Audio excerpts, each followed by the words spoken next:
Those things are dirty, but also we've been getting a cat litter that has an odor to it that smells almost like... It smells like cat piss. Great. It's not a great There's odor. no cat shit because the dog eats it all. No, there's cat shit in there. Oh, God, that's disgusting. Does that really disgusting. happen? Yeah. Megatron must be stopped, no matter the cost.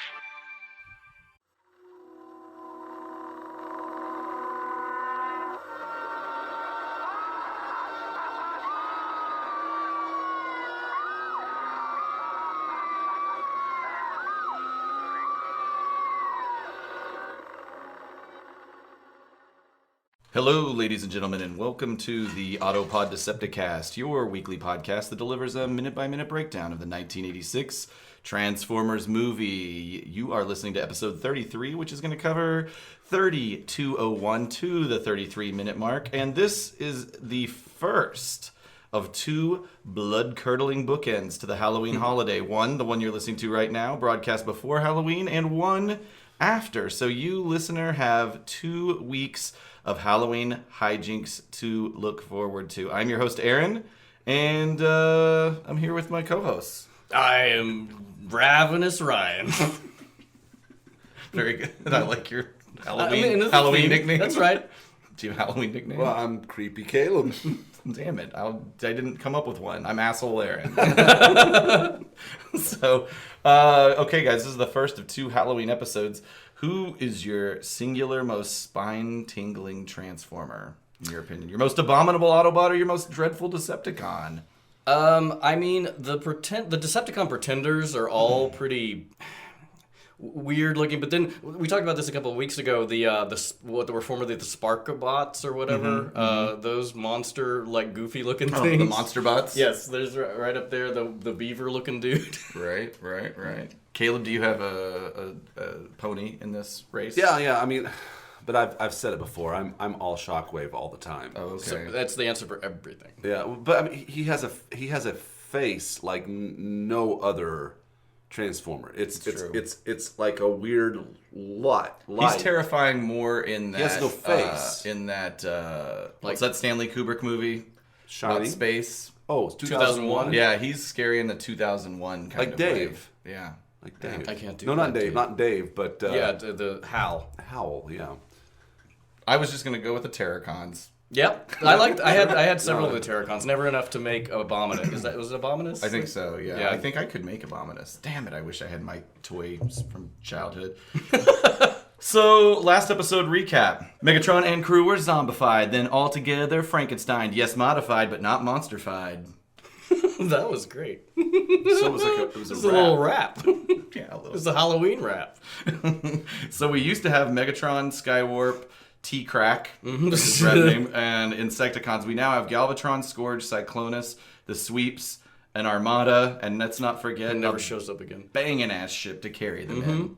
Right. And it's variable. Like later in the movie and in the show, it's variable as to how many there are. Like there are a lot more sweeps that show up just because it's 5. It's only 5 that get altered. Well, and then I mean, Sweet 6 and 7. That indicates there's at least 7 7. of them, unless they just do a wacky number ordering. So we ended that minute with Unicron giving the order to go destroy the Matrix, and then we get to hear Galvatron speak for the first time. His voice has changed. He proclaims that he's going to rip open Ultra Magnus or any other Autobot until the Matrix is destroyed. He's down to clown. the first time we hear Leonard Nimoy in the movie. That's right. How do you guys feel about Nimoy versus Welker? Or interpretations, and maybe we should play some Welker to compare.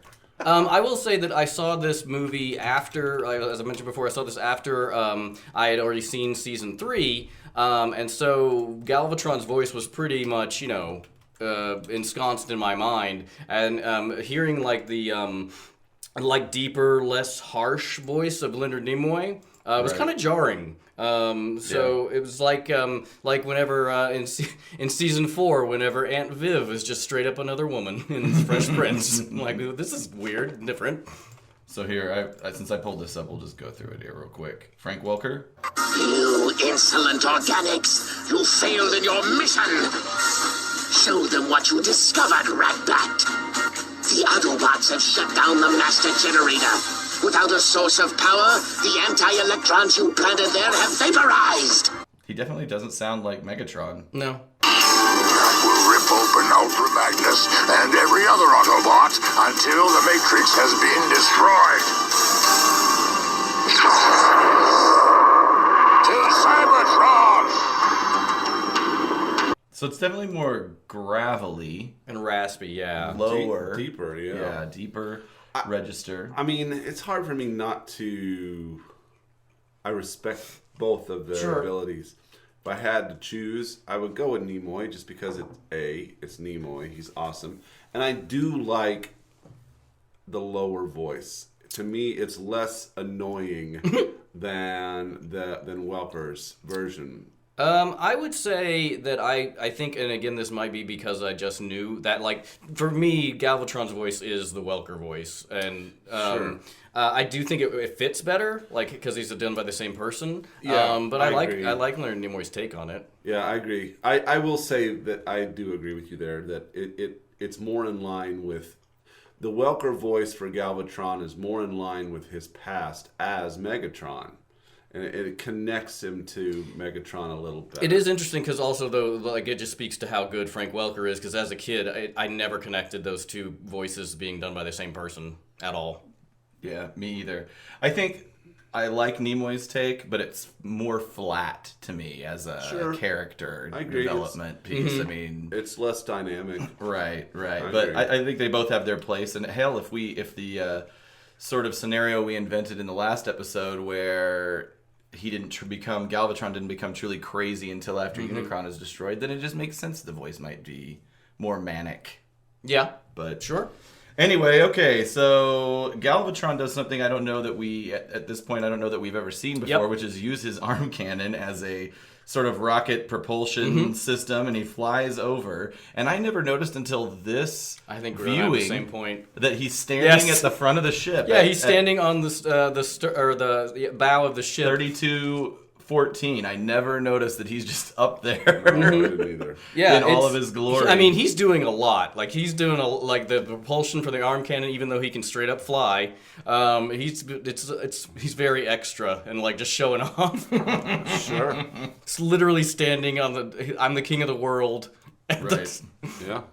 So one thing about this that rang sort of weird to me, only in retrospect as an adult, is he goes to Cybertron. And if I'm Unicron, I'd be like, no. Wait, That's not where the Matrix is. What are you doing? I just hooked you up with all this gear. Right. Why are you going to Cybertron?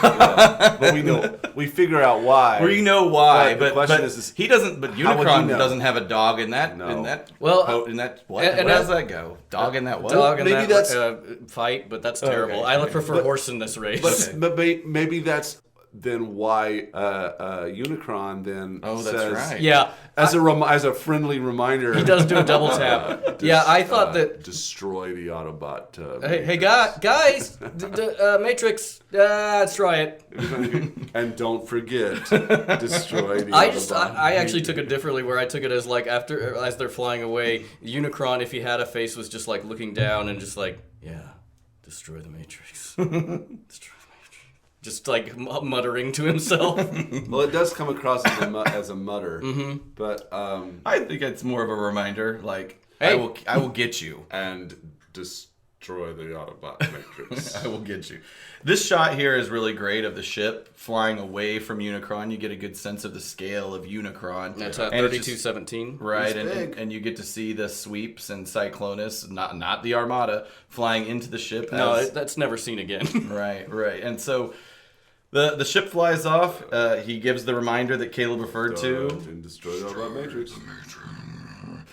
And then so around 3230, we are back on Cybertron. So, looks like we actually have some of that residual from the script deviations. Those are, would you consider those, under those golden statues, life sparks? Yeah, we're looking at 3230, and it does seem like it is basically the Decepticon Hall of Heroes, where they have statues, and beneath them there are these little lamps that have flickering purple images in them, and it does look like it's something that made it from the original script, and also like the Nuremberg style arena And I think it's a holdover. And also these statues are pretty cool. Like especially we're looking at 3232, the one that is second from the end. I just dig like the wings or whatever. He has Unicron's head. Oh, the one on the end. Yeah, last I one. just think it's And the weird thing is there's not a statue on the final pedestal down there. Oh, that's true. Maybe that's where Starscream goes because he does have a pedestal in the show.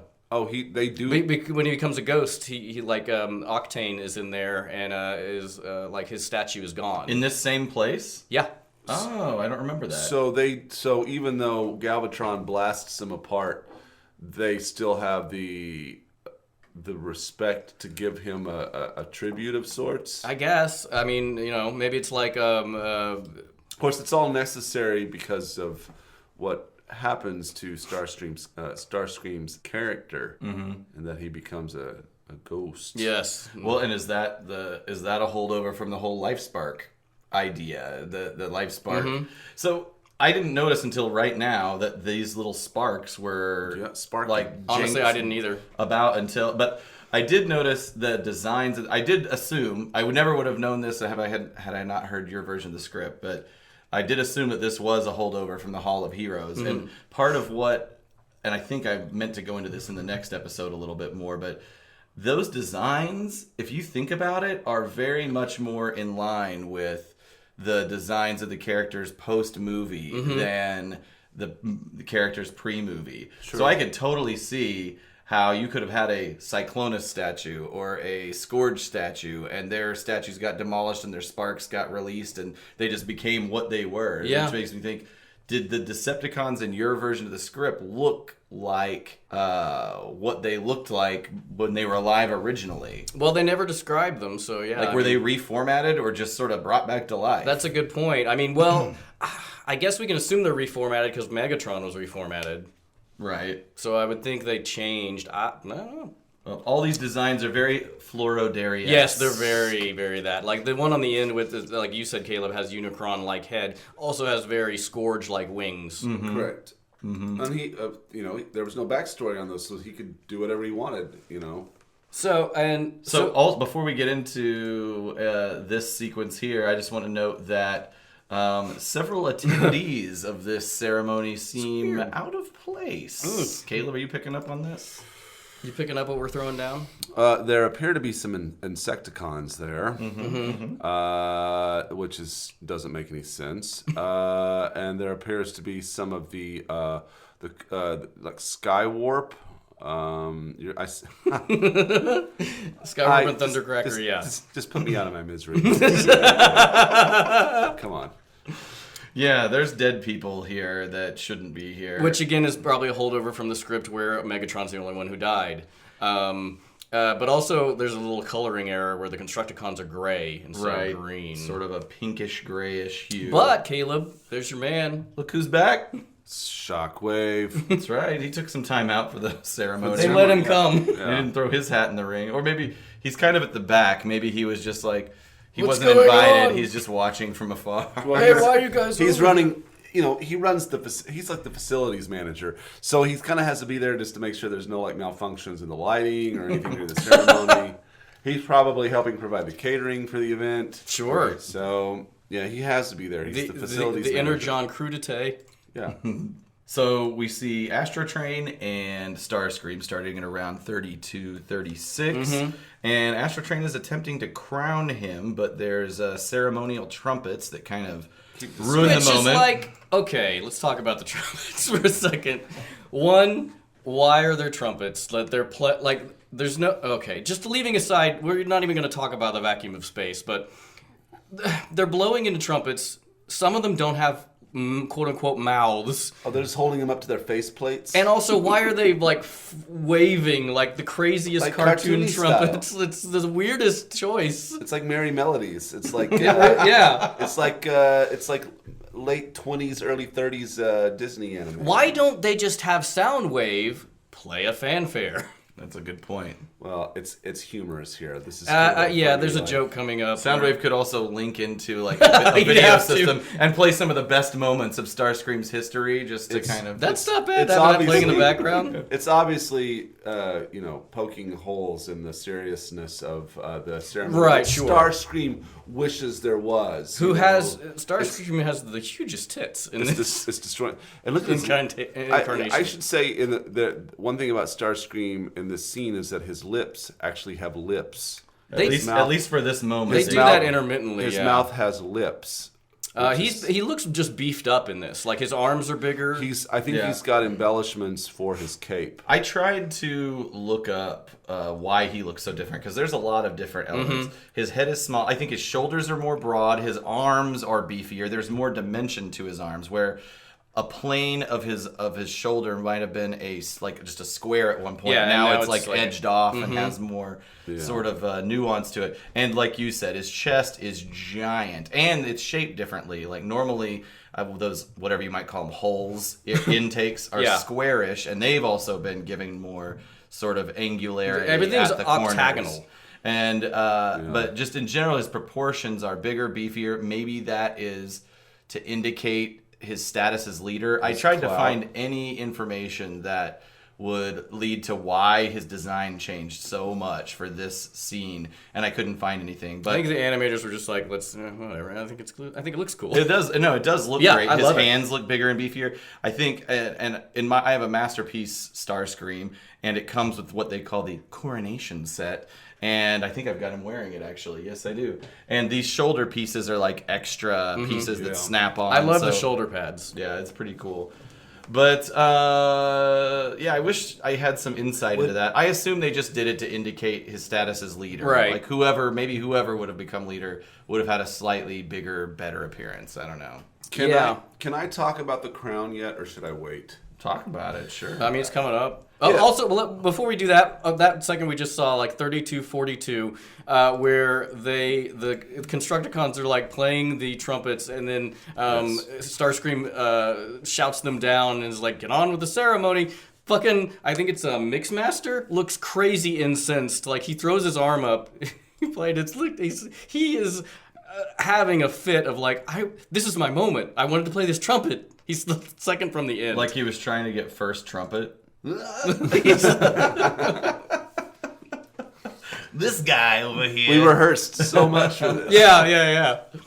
And back to your trumpet, the cartoonish, that harkens back to the other cartoonish moment in this where Devastator bonked the Brontosaurus and his eyeballs popped out of his head. There's just a couple. Let's point those out as they come along. That's only the second one I can think of. Yeah, is there another one I'm missing? Those are the only two silly ones so far. Anyway, so attempt is made again, and we know that the horns, for whatever reason, these guys didn't get the hint that Starscream didn't want the horns playing, and so in one magnificent shot, he blew all the horns. Starscream just right off. Fucking circumcises the trumpets. And so that after that single bolt, he is finally crowned. Placed upon his head. This seems like an appropriate time. Caleb, you said you had some crown. It's a magnificent crown. It's pretty cool. I'm surprised that Megatron would have never just kind of worn this in general, or did Starscream decide to have this crafted for his inauguration? He probably had Shockwave made it. So he decided to have this made because he's delusional. I think honestly, Starscream's very insecure, and so that's why he has the fucking cape, shoulder pads, and the addition of a crown, like to legitimize his rule. Ego and insecurity. I get it. Megatron didn't need that shit. It fits very well. Yeah, people were naturally drawn to Megatron's leadership. He had to fight for it, and there's probably people out there that still don't want to happen. So as far as we know, this is probably a newer thing where Starscream's like, "I'm the king of the Decepticons." Gets a cloak and a. I just like how sort of these human cultural elements like crowns and fanfare of is adapted into. So apparently now there's cloth on Cybertron for a cape. He looks. I'll have to say, Starscream looks good in a cape and crown. And the masterpiece has the crown that you have. Yeah, right? he's wearing it right now. I'll take a picture of it and put it up for this episode. All right, so he's gotten crowned. And these drawings again. We were Yeah. just talking about it. He looks great. The drawings are great. This is a He looks fantastic illustrated for his Coronation. part. And so he kind of lifts his arms in ceremony. He starts to give his first speech as the new leader, and at this point the crowd hears kind of a loud noise. Everybody's startled, and the crowd turns to see essentially a bright light approaching them at a very high velocity. We don't know what that is yet. It could be anything. We have another view here of some of the dairy Decepticons. Yeah, more cool statues. Right at the 33-minute mark here. They look very unusual compared to what we've seen. They're much more rounded up. Some of them have got some tub I was to going them. to say on the left of the screen, the last guy on the row, he seems to have like a freshman 20 or got a bit of a belly. Really, all the guys on that they're not fit. The guy on the left and the two guys on the right both have some paunch to them. Floro loves round characters like the Sharktacons. True. In designs, if you look images of his up, he loves to do round edges. Unicron, who is literally a sphere. yeah. I understand. So that takes us to the end of this minute. Yeah. Already. We've covered it. Shit, yeah. Okay. Hey, I've got a little bit about Leonard Nimoy. Let's do it. We already talked about how we felt as the switch up. Did you guys know, since this is our Halloween episode, did you know Leonard Nimoy was in some classic horror movies? I did know that. Have you ever seen the 1954 movie Them? No, I have not. Yes. I didn't know he was in that, though. He's uncredited as an army sergeant. It's about giant ants. Yeah. Well, is that an MST3K movie? Oh, okay. What year is that movie? 54. Oh, Jesus, that's really early for him. Yeah. He had to have been just starting out. I think he was getting a lot of bit roles. I read a little bit about him. He I think it seemed like he was trying to be a lead actor, and he got one lead role in a movie that was maybe supposed to be a big deal and ended up not being a big deal. Are you talking about it was a movie off of a novel? Maybe, yeah. I'm blanking. I'm blanking on the name, but it's so funny because West and I were just watching a YouTube video about that movie last night, and I have no memory of what it was called. But he plays someone called Mustafa, I think. Anyway, I'll put a trailer up on our episode page. He was also in a 1958 movie called The Brain Eaters. Have you seen that? I have not seen that one. His character was called Professor Cole. And he was in the 1978 remake of Invasion of the Body Snatchers, which I enjoy. Dr. David Kibner. I've never seen any of these movies. No, I haven't seen that one. You never? Oh, it's pretty good. It's like, as remakes go, I like the 70s remake of Invasion of the Body Snatchers. It's classic Donald Sutherland doing his Canadian best. So, did you also know that well, I know you knew this. Sorry. So let me just Who are you start talking over. to? Who knows this? Me? Ryan? Right, Ryan knows Okay. this. Did you know that to be in film, Nimoy had to overcome an extremely thick Boston accent? Actually, I did not know that. Yeah, I'm trying to picture him with a thick Boston accent I know. as a Vulcan. Oh man, Do it. Do some Vulcan. Do some Spock lines with a thick Boston accent. So Nimoy. Hey, Captain, we take the ship take the car to the park. The car to the park. That's just a go-to. Captain, we have to take the car to the park. How do you like them apples?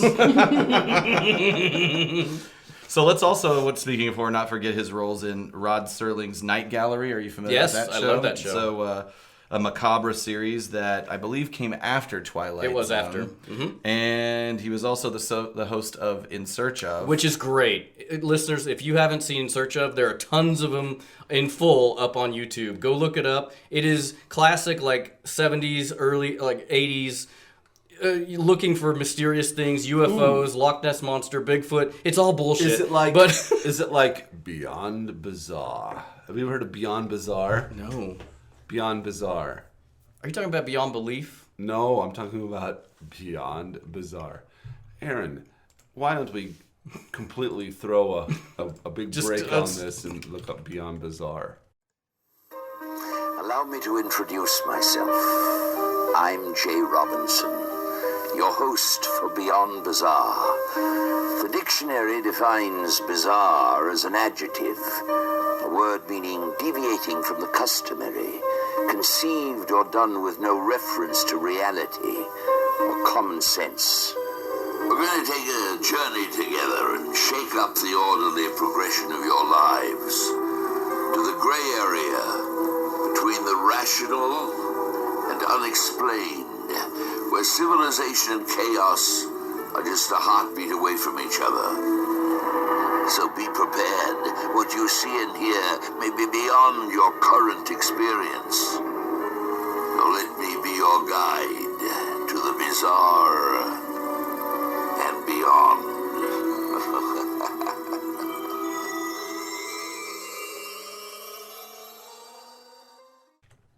I hate him. Oh, that animation is amazing. I think we should leave this in because I need to put like a trailer. Just eyeballs. It is like this, but much better. A ghostly apparition in the dark of night. What was it? And why did it come?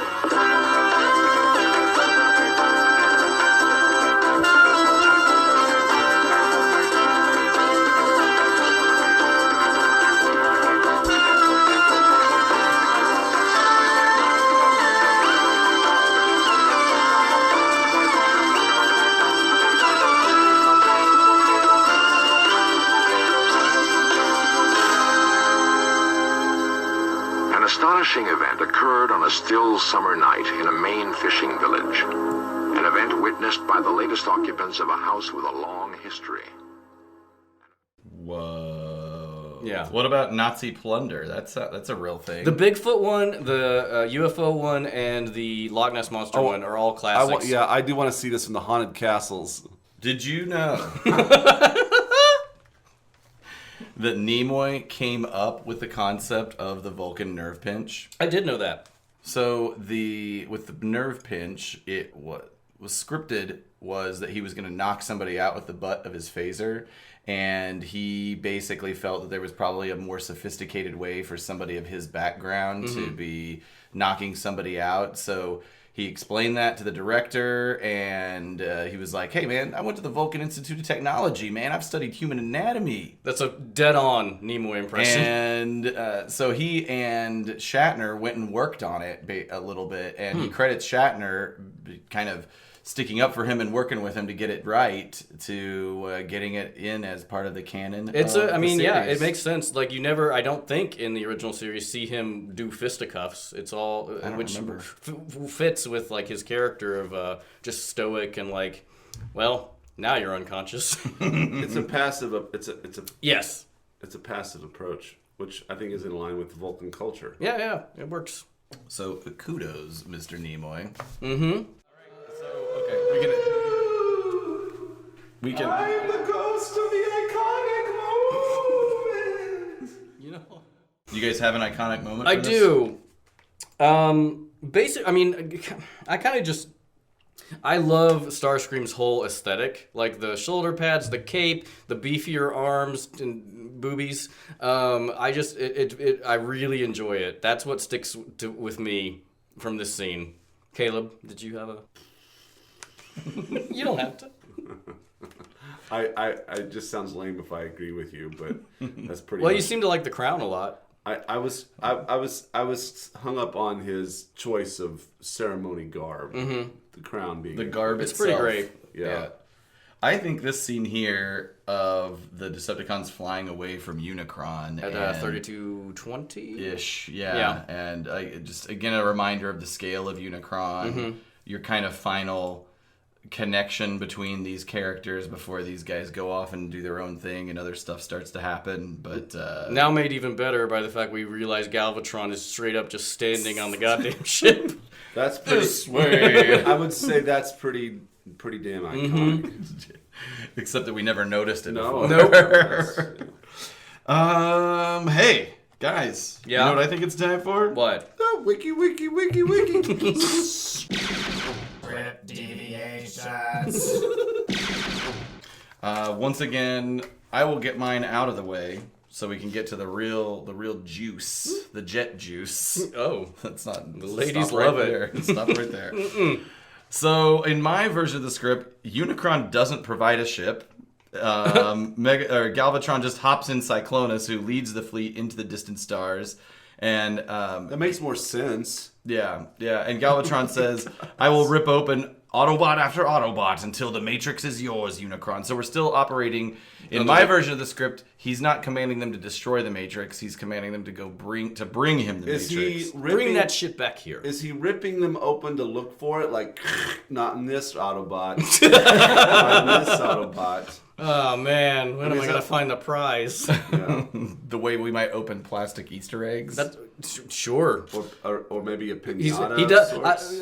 Galvatron has a YouTube channel where he unboxes Autobots Oh, yeah. Right. for the Matrix. Yeah. I like it. It's very My common. kids are really into the toy genie. Ever heard of the toy genie? No, I just know it's a huge thing Oh, of God. like It's- unboxing videos is Yeah, crazy. It is a thing. All right, please continue. There's no horn section for Starscream to blast, and that's really it on mine. Mine is actually really similar to the movie because, of course, it takes place in the Hall of Heroes. We start off with So what's just? I'm sorry. To Before catch you get us into it, yeah, catch us up on what happened last time. last time.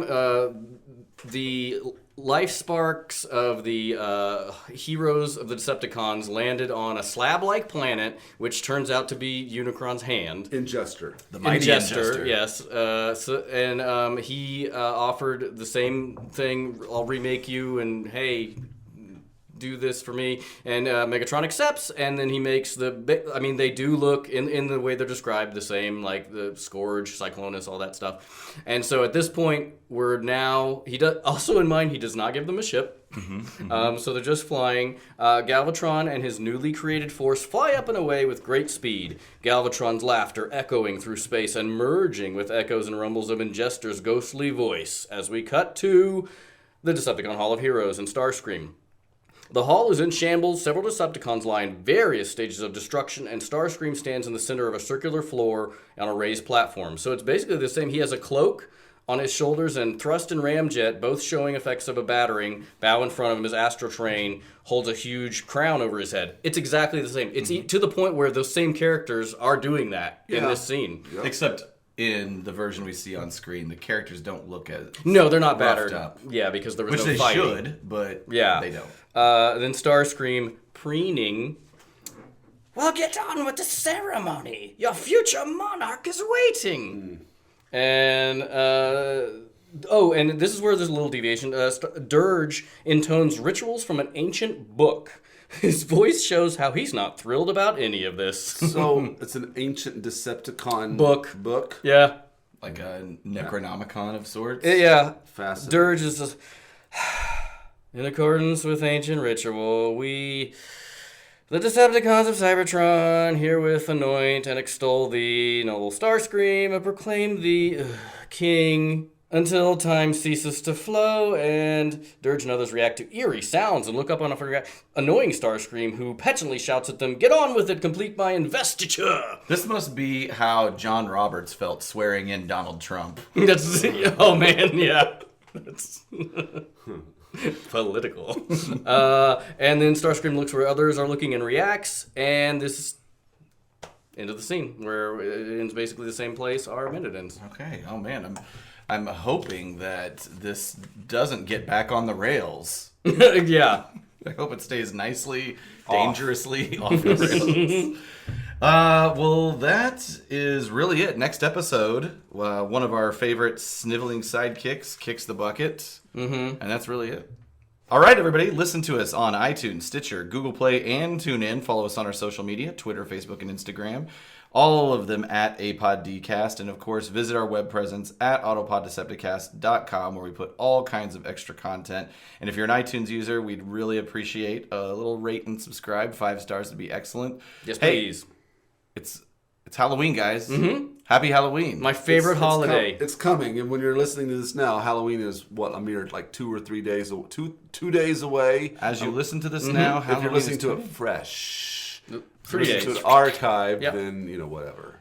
And also, it's Halloween is Ryan's birthday. That's Feel free to right. give him a birthday shout out on one of these social medias. It's my favorite holiday. I don't know if it's correlated with the fact it's my birthday, but I far and away love it the most. Yeah, it's always a big deal around here because it's Ryan's birthday. He goes all out, and we really look forward to celebrating it. It's a close. The only close second, I guess, would be the 4th of July for you. But without getting off track too much here, Ryan's gonna have a great birthday party, and we're really looking I'm forward 40 to it. this year, ladies and gentlemen. Yes. And we're gonna have a roast, and maybe if you guys are interested, we'll put I'm gonna shoot it and we're gonna record it. So maybe Roast. If you have any roast style jokes that you'd like us to deliver at the event, it'll I'm be not too gonna- late because it comes out the day after. wait, don't dang it. submit them because I'm not gonna do that. remember this is part 1 of our special Halloween That's right. episode. So tune in next week, and this will be after Halloween. But we still like to celebrate the spirit. We marinate in it. You know what? I keep Halloween in my heart every day of the year. We call that Halloween. Thank you, everybody. Bye, bye, bye. See ya.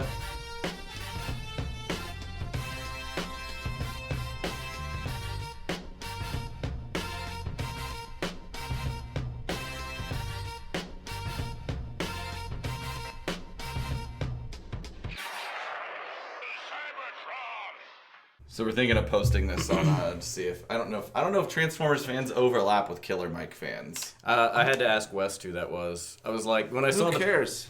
Yeah. Well, I want to get beyond the Transformers. I mean, I love our Transformers fans, but it'd be nice to kind of to draw in some additional people into our thing. Maybe we'll. So how about I Photoshop our logo on his shirt? I'm sure and we'll he'd love post it. it, I and then it'll think we just be like should. it's a joke. I would, my thing is, I'm serious. I would post it and not.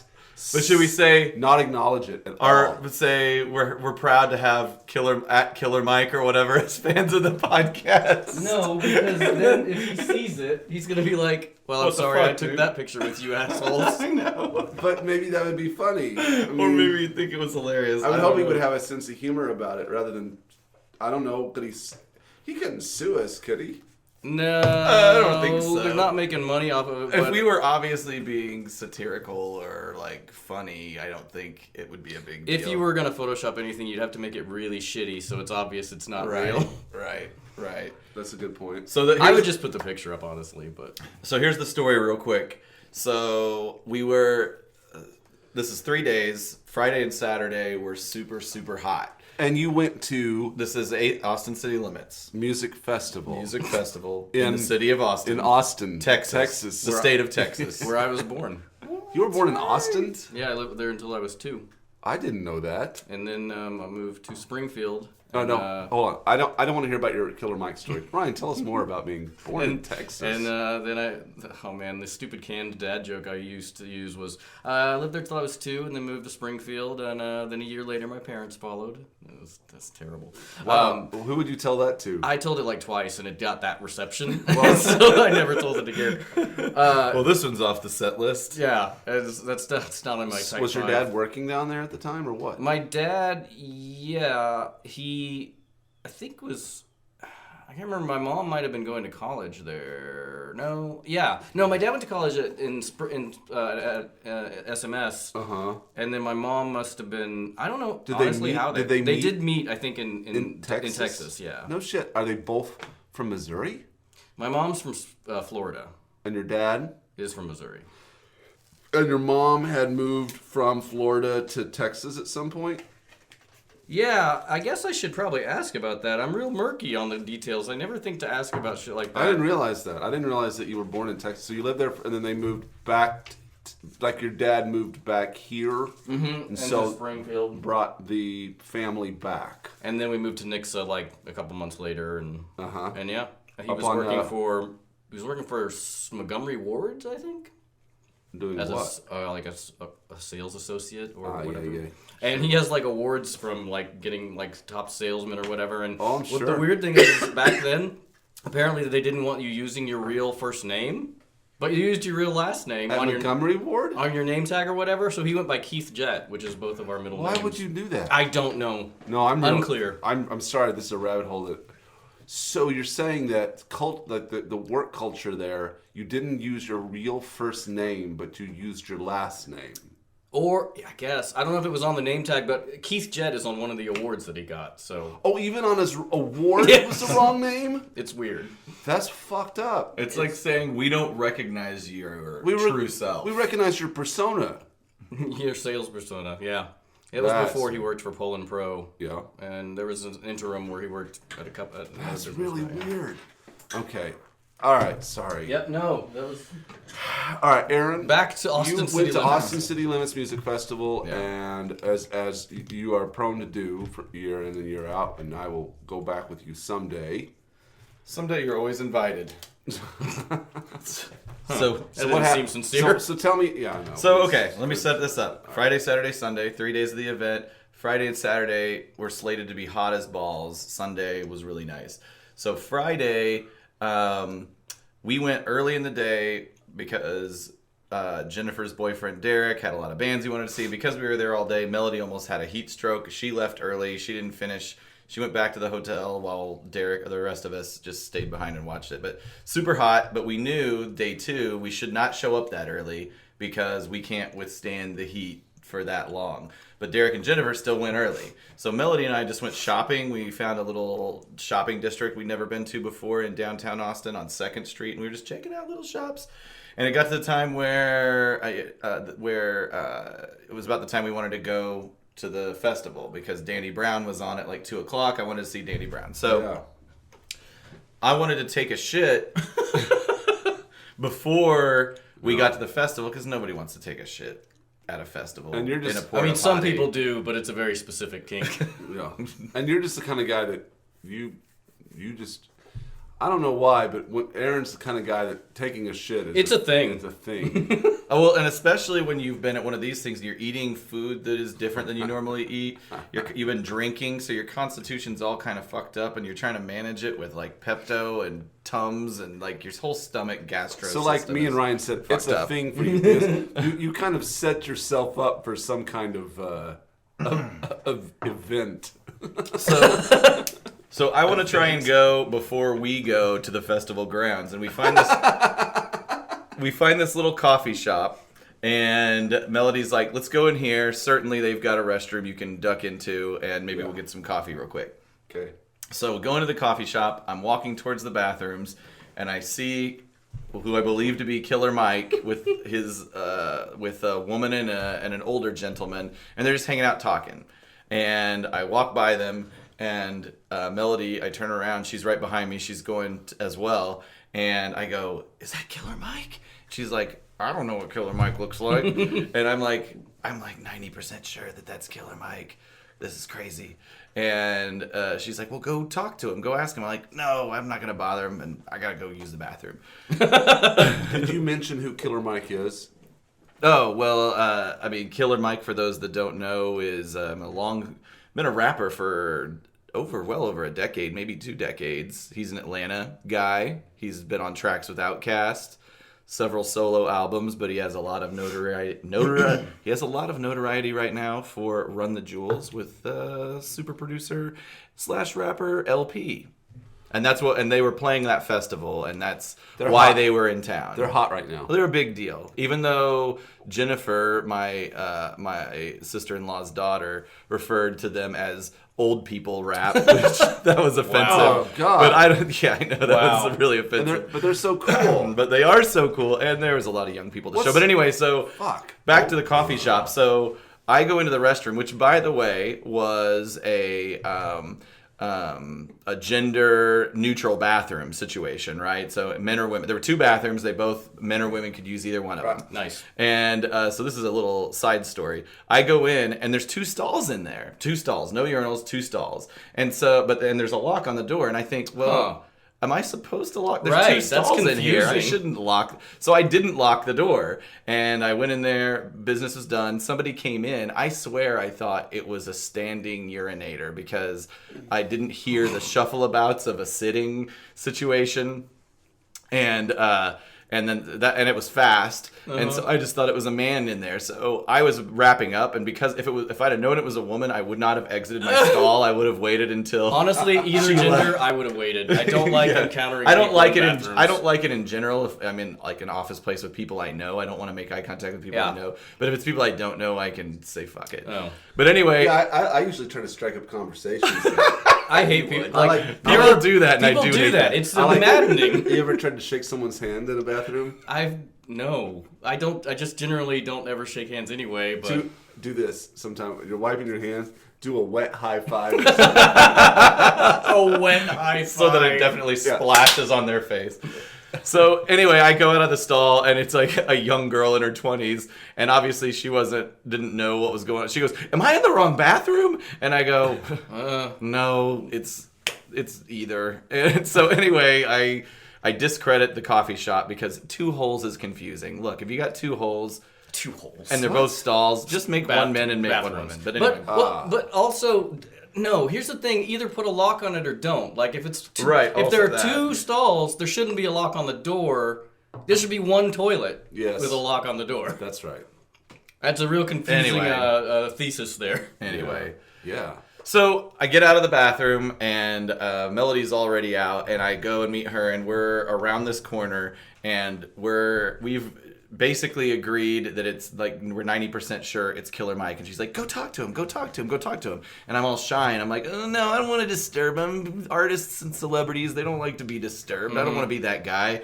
And did you make her do it? No, I didn't make it. No, she's just like, I'm gonna go talk to him, and I'm like, no, don't. And and she's like, I'm going to. And I'm like, no, don't, or just wait a minute. And I'm like, wait a minute. And I have this bottle of water, and yourself I went around a corner towards where the drink soda fountains are to fill up my bottle of water. And I put the cap back on, come around the corner. She's already over there talking to them. Yeah. And so she broke the ice. She totally did. And so I'm like, oh, now I'm definitely gonna have to go and talk to them. Good for her. And so I walked over there, and I was like, I'm shy, guys. I'm really sorry. And he was a sweet guy. He was like, hey, man, no, come on over here. He like hugs me and like does like a handshake hug thing. And he compliments the shirt. The shirt wasn't in. He goes, man, I love that shirt. He's like, that's Ice Cube's my favorite rapper, man. And anyway, know what's fucked up is did you tell him that it was my shirt? It's actually my friend Caleb's. I borrowed it, but I bought it for him. But then I kind of just wore it, and that's when Killer Mike stops talking to you. When you sent me that picture, I looked at it and I'm like, who am I supposed to know who that is? And then I'm like, wait, that's not Ice Cube, is it? And I'm like, maybe I just don't recognize him because he's smiling. And then I'm like, no, it can't be. So I had to show Wes, and she's like, oh, he met Killer Mike, and I'm like, that's it. I don't know who that is. Right. All right, so he's talking. But anyway, so we talked. It was like 5 minutes over there. We didn't even ask for a picture. He goes, oh man, let's take a picture. And that's cool. There was 2 people.